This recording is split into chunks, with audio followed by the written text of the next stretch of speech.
آیا د فرات سیند وچیږي؟ آیا خلک واقعا له دې څخه سره زر استخراج کوي؟ او که پکې سره زر وي نو څومره دي؟ آیا واقعي دلته د سرو زرو غر شته؟ په یو حدیث کې رسول الله صلی الله علیه وسلم فرمایلی دي چې سره زر به د فرات له سیند څخه راوځي. په همدې وخت یې سپارښتنه کړې وه چې هیڅوک د سره زر استخراج نه کړي. آیا په رښتیا هم دلته د سرو زرو غر یا څه اندازه سره زر کاره شوي؟ رسول الله صلی الله علیه وسلم فرمایلی دي چې د قیامت ورځ به تر هغه وخته پورې نه راځي تر څو چې د فرات په سیند کې د سرو زرو یو غر نه وي راښکاره شوی چې د هغې په سر به جګړه وي او په سلو کې به 99 کسان ووژل شي. هر یو به دا فکر کوي چې شاید زه ژوندی پاتې شم. په بل روایت کې راغلی چې رسول الله صلی الله علیه وسلم فرمایلی دي چې د فرات سیند به وچ شي او د سرو زرو خزانه به یې ښکاره شي. نو څوک چې په دې وخت کې حاضر وي باید له هغه څخه هیڅ شی وانخلي. دا حدیثونه ثابتوي چې د قیامت له نښو څخه یو د فرات د سیند وچېدل دي او دا هم له هغو نښو نښانو څخه ده چې قیامت ډیر نږدې کیږي. او په دې حدیث کې دا هم ویل شوي چې که د سرو زرو غر ترې راووځي هیڅوک دې ترې څه نه اخلي. له څو مودې راهیسې ویل کېږي چې د فرات سیند وچ شوی دی. له هغه څخه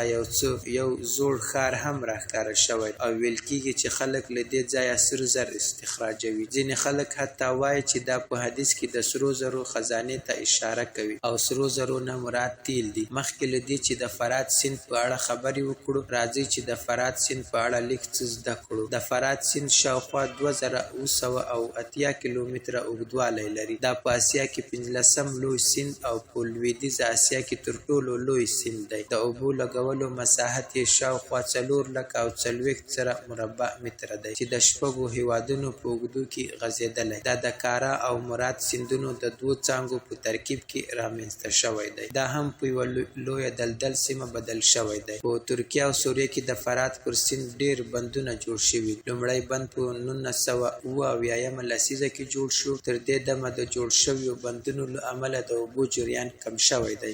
ترکیه د 2014 کال د اپریل په 15مه د فرات سیند جریان په بشپړه توګه بند کړ چې له امله یې د ترکیه او سوریې پوله وچه شوه. څو موده وړاندې داسې ادعاوې هم شوې وې چې د فرات سیند له دننه څخه وچیږي او یو زوړ ښار هم پکې راښکاره شوی چې 3.5 کاله پخوانی دی. خو وروسته دغه ادعاوې ناسمې ثابتې شوې. دا ښار په حقیقت کې په 2022 سرګند شو کله چې د دجلې سیند وچ شو. د 1450 څخه تر 1275 قبل مسیح کې ساده امپراتوري د دجلې او فرات سیندونو په جنوب کې تاسیس شوی. دا ښار د دې امپراتوري سوداګریز مرکز و. اوس پوښتنه دا پیدا کیږي چې د فرات سیند رښتیا هم وچیږي او خلک ترې سره زر استخراجوي. لومړی خبره دا ده چې د فرات په سیند کې د اوبو جریان ډیر کم شوی دی مګر دا په بشپړه توګه نه دی وچ شوی. دوهمه خبره دا ده سره زر د پیل راهیسې تر ټولو غوښتل شوی معدن دی. د فرات سیند په نړۍ کې یو له مشهورو سیندونو څخه دی. داسې ادعاوې شوي دي چې په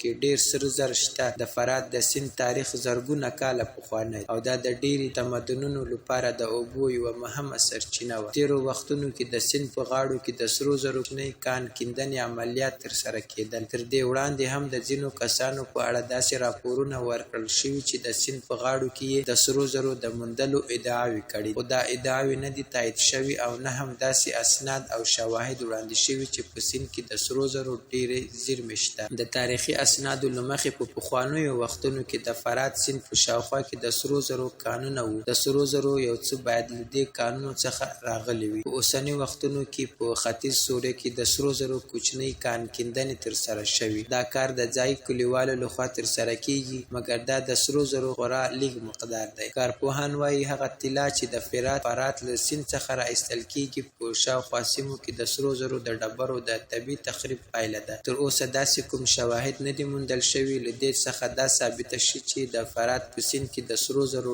ډیره برخه شتون لري یا دلته د سرو زرو لوی غرونه شته.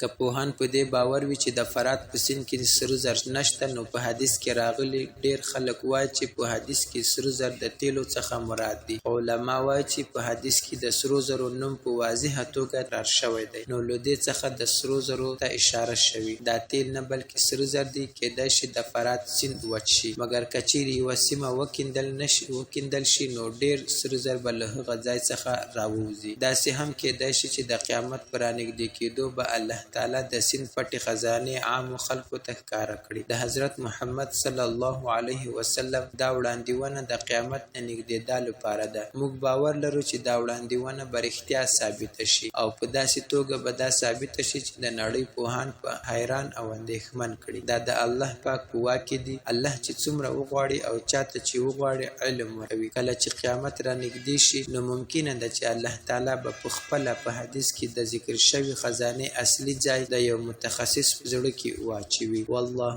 اعلم.